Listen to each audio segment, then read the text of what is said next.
جس میں ان کی تمام ڈپارٹمنٹوں کی بے ضابطگی کی وجہ سے 3 ٹریلین کا 2017 سے لے کے 2020 تک نقصانات ہوئے ہیں. اس کی رپورٹ آپ کے پاس بھی آئی ہوگی, تو اس میں آپ لوگوں نے کیا ایکشن لیا؟ کیونکہ آپ سب سے اہم ادارہ ہیں, آباد ایسوسیشن جو ہے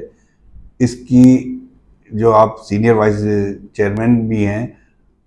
اس کے حوالے سے نیب کے ساتھ آپ نے کیا کوارڈینیشن کری اس رپورٹ کے حوالے سے؟ دیکھیں نیب کے ساتھ خاص طور پہ اگر میں اپنی ذات کی بات کروں یا بحیثیت آباد کے پلیٹ فارم کی بات کروں, تو جیسے ہی ہم نے یہ ٹینیور میں ہمیں ذمہ داری ملی,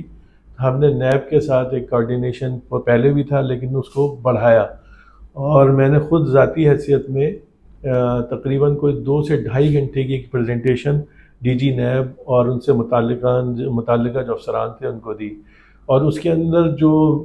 میرا موضوع تھا یا جو میں نے جن چیزوں کو ہائی لائٹ کیا, اس میں یہی جو بات آپ نے اس رپورٹ کی بات کی ہے وہ رپورٹ بھی موجود تھی, اور اس کے ساتھ ساتھ جو ہے نا میں نے ان کو بتایا کہ یہ ادارے ڈس فنکشنل کیسے ہوئے اور کیوں اپنی جو ان کی ذمہ داری ہے وہ پوری نہیں کر پا رہے ہیں. اس میں میں نے خاص طور پہ M D A, L D A, K D اے اور سندھ بلڈنگ کنٹرول اتھارٹی اور اس طرح سے متعلقہ جتنے بھی ادارے تھے, چاہے اس میں اچھا سر, اس میں ایک چھوٹا سا جزوی سوال ضرور جاری رکھیے گا جواب. آپ کے اس میں کچھ بلڈرز کے نام بھی بہت آئے تھے. اچھا ہم اس پہ بات کر لیتے ہیں بلڈرز کی, لیکن میں سمجھتا ہوں جو میں اس کو کنٹینیو کرتا ہوں جو بات میں پہلے آپ کو بتانا چاہ رہا تھا. اس میں اس کے بعد یہ ہوا کہ وہی رپورٹس اور وہ تمام چیزیں, اور اس کے بعد ہم نے پرٹیکولر کیس بھی چیئرمین نیب کو بھیجا. آپ کو معلوم ہے کہ آباد میں چیئرمین نیب نے وزٹ کیا اور انہوں نے یہ کہا کہ جو بھی کراچی کے حالات اور اس کے بارے میں جو یہاں کا انفراسٹرکچر اور اداروں کے حوالے سے بھی بات کی انہوں نے, اور اسی سے پھر انہوں نے ہمیں بھی کہا کہ آپ اپنی رپورٹ, تو ہم نے ان کو یہ تمام چیزیں چیئرمین نیب کو بھی بھجوائیں. تو ہم اپنی ذمہ داری بحیثیت پلیٹ فارم اور ادارہ اس انداز میں تو ضرور پوری کر رہے ہیں کہ جو اپنی انڈسٹری سے متعلق جو کہ ایک عام آدمی کے ساتھ جڑی ہوئی ہے, ہم تمام متعلقہ اداروں میں خاص طور پہ نیب میں وہ تمام چیزیں ان کو بھیج بھی رہے ہیں اور ان کو بتا بھی رہے ہیں, اور وہ ان کی نالج میں بھی ہیں. وہ چاہے 3 ٹریلین کا معاملہ ہو, اسی طرح زمینوں کا 2 ٹریلین کا بھی معاملہ ہے,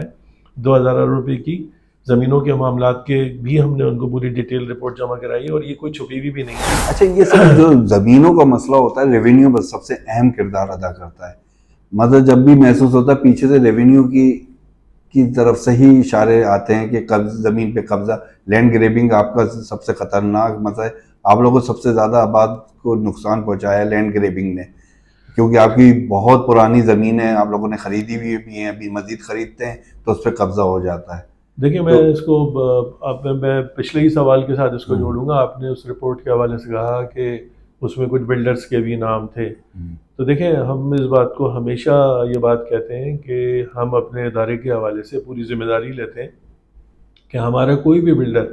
کسی انلیگل کام میں اگر وہ اس میں شامل ہے اور اس کا حصہ دار ہے, تو ہم اس کے حوالے سے اگر ہمارے پاس کوئی شکایت آتی ہے یا کوئی بھی چیز اور متعلقہ ادارے اس کے خلاف کوئی کارروائی کرتے ہیں,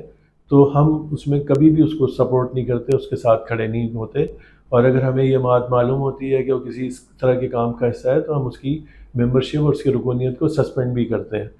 تو یہ تو ہمارا ایک انٹرنل پروسیجر ہے جو ہم اپلائی کرتے ہیں. ابھی آپ نے بات کی ہے زمینوں کے حوالے سے, تو دیکھیں بات یہ ہے کہ ہم نے زمینوں کے معاملات خاص طور پہ لینڈ گریبنگ, انکروچمنٹ یا جو سندھ میں بی او آر کے جس طرح کے زمینوں کے حوالے سے معاملات ہیں, اس میں ہم نے اپنی طرف سے پورا ایک ایفرٹس کیے ہیں. اور ہمارا کہنا یہ ہے کہ زیادہ تر جو زمینوں کے اندر خرد برد یا گڑبڑ کی جاتی ہے اس میں بی او آر کے اپنے لوگ ملوث ہوتے ہیں. یعنی کہ وہ میں مثال کے طور پہ آپ کو ایسا بتاتا ہوں کہ آپ کسی زمین کے مالک ہیں اور آپ کے پاس اس زمین کے اصل کاغذات ہیں جو, اور ساتھ ساتھ آپ کے پاس اس زمین کا قبضہ بھی ہے, تو بی او آر کے لوگ جو ان کے ملازمین جو ہے وہ اس کے اندر خرد برد کرتے ہیں, اس کے اندر اس میں ایک ایسے فورج ڈاکومنٹ بناتے ہیں جس کی وجہ سے وہ آپ کی اصل صحیح ٹھیک اونرشپ کو متنازع بنا دیتے ہیں. اور اس کے ساتھ ساتھ اس فورج ڈاکومنٹ کے ذریعے اور اس میں متعلقہ جو ادارے ہیں یعنی کہ پولیس,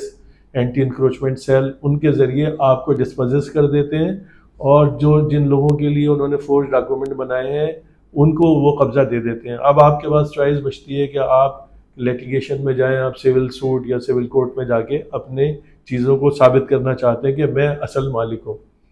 ہوتا ہی ہے کہ جب آپ عدالتوں میں جاتے ہیں تو یہ کیسز بہت لمبے روڈ عرصے جا تک رہتے ہیں. چلتے رہتے ہیں اور آپ اپنی جائیداد سے, اپنی پراپرٹی سے ہاتھ دھو بیٹھتے ہیں.